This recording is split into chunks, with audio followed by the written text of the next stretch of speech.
out of Tibet.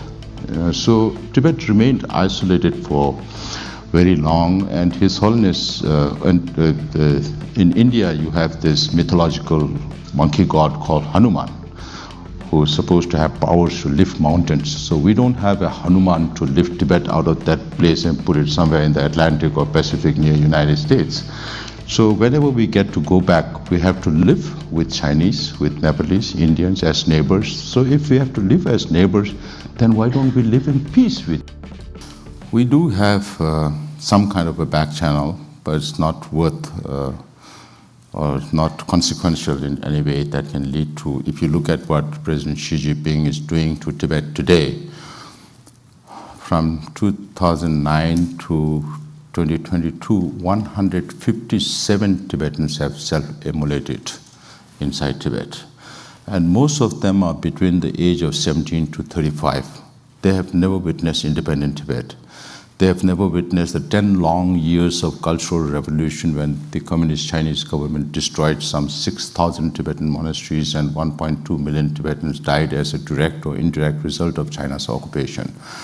Now even today, the whole policy is based on if there are no nationalities, then there won't be nationality issues.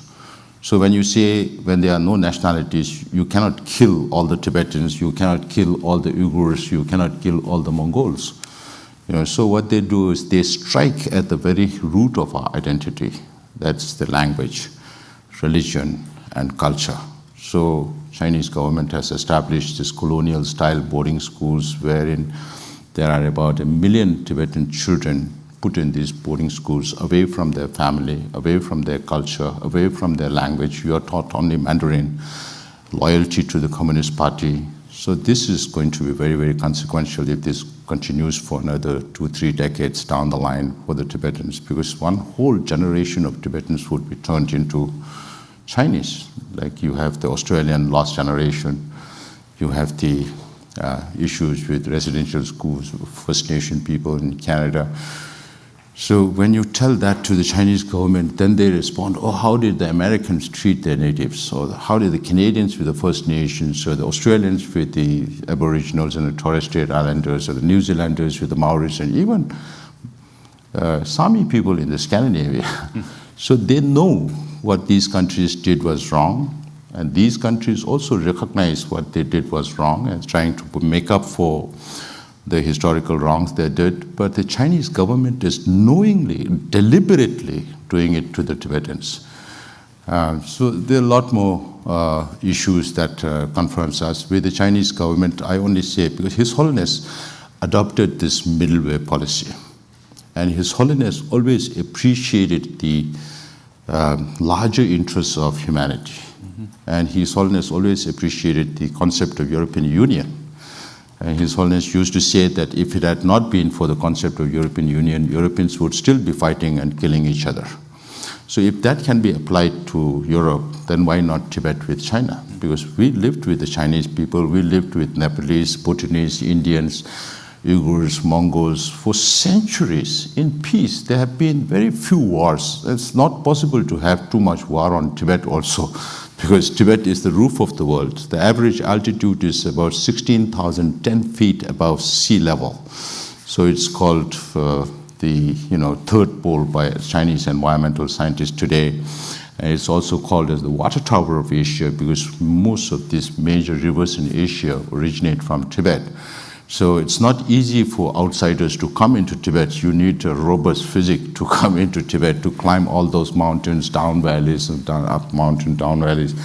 And it was not easy for Tibetans also to go out of Tibet. So Tibet remained isolated for very long, and His Holiness, in India you have this mythological monkey god called Hanuman, who is supposed to have powers to lift mountains. So we don't have a Hanuman to lift Tibet out of that place and put it somewhere in the Atlantic or Pacific near United States. So whenever we get to go back, we have to live with Chinese, with Nepalese, Indians as neighbors. So if we have to live as neighbors, then why don't we live in peace with each other?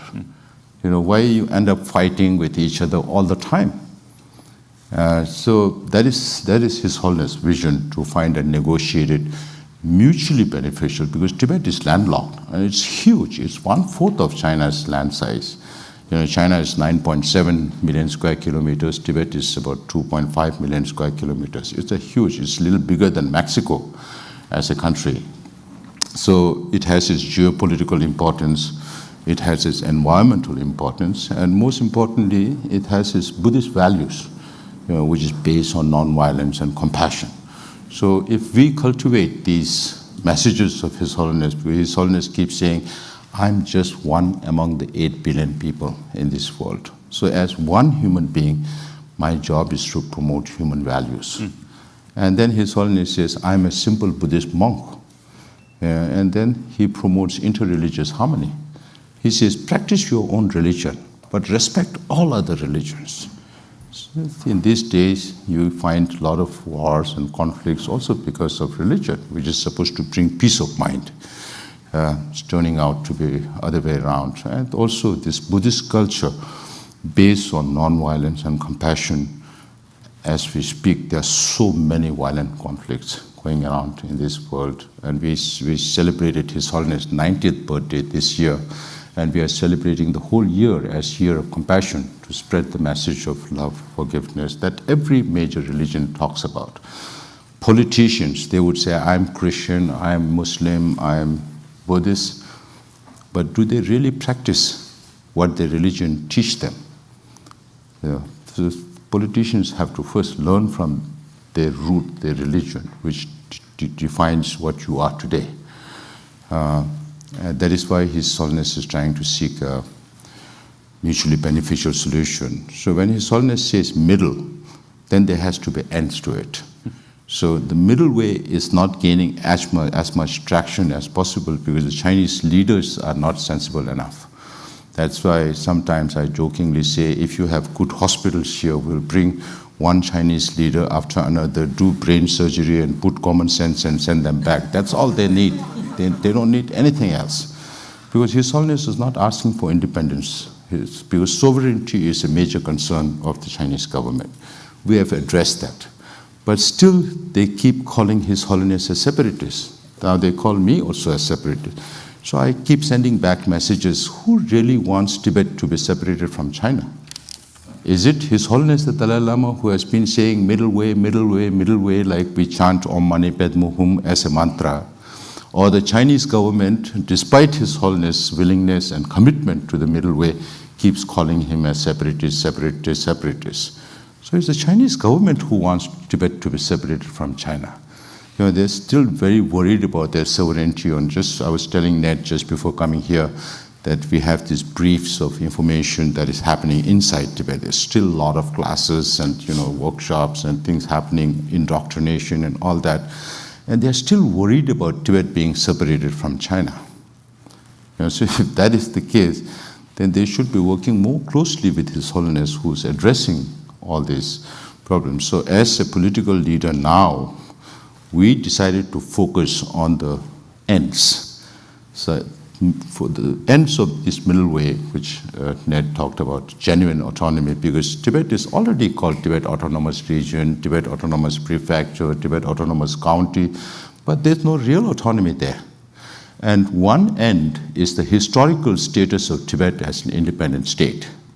Tibet has always been an independent state, not directly run by any government, including China. Of course, there has been influences. If you talk about any history of any nation, when I visit Eastern Europe, they say, oh, you have more historical right to be independent than any of our countries here.